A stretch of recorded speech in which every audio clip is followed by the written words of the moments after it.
কথায় আছে না যে কারো পৌষ মাস কারো সর্বনাশ। আজ এমনটাই দেখতে পাচ্ছি ভারত পাকিস্তান যুদ্ধে। বাংলাদেশের পৌষ মাস এবং পাকিস্তানের সর্বনাশ। বাংলাদেশের পৌষ মাস এই জন্যই বাংলাদেশের পৌষ মাস, কারণ বেলুচিস্তানের বিশিষ্ট সাহিত্যিক মিরিয়ার বেলুচ সামাজিক মাধ্যমে ঘোষণা করেছেন যে বেলুচিস্তান পাকিস্তান থেকে স্বাধীনতা লাভ করেছে। তিনি জাতিসংঘের কাছে স্বীকৃতির আবেদনও করেছে এবং দিল্লিতে বেলুচিস্তানের একটি দূতাবাস তৈরি করার জন্য অনুমতিও চেয়েছেন। অপরদিকে আজ সকালে টিভির খবরের মাধ্যমে শুনতে পেরেছি এগুলা।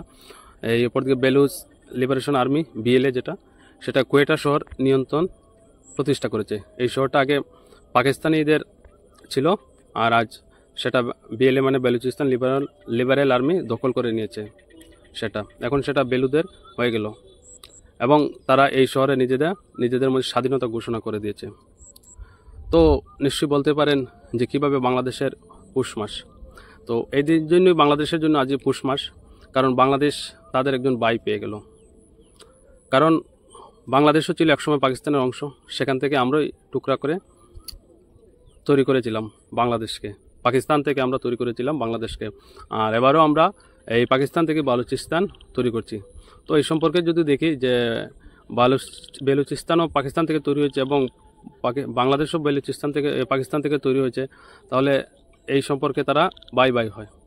তো এই জন্য বাংলাদেশের জন্য খুবই আনন্দের দিন এবং বাংলাদেশের জন্য এটা হলো পৌষ মাস। এবং আশা করি এই খুশিতে বাংলাদেশ আমাদের একটা পার্টি দেবে এবং এতদিন আমাদের উপরে যে আবেগ ছিল আশা করি সেটাও ভুলে যাবে।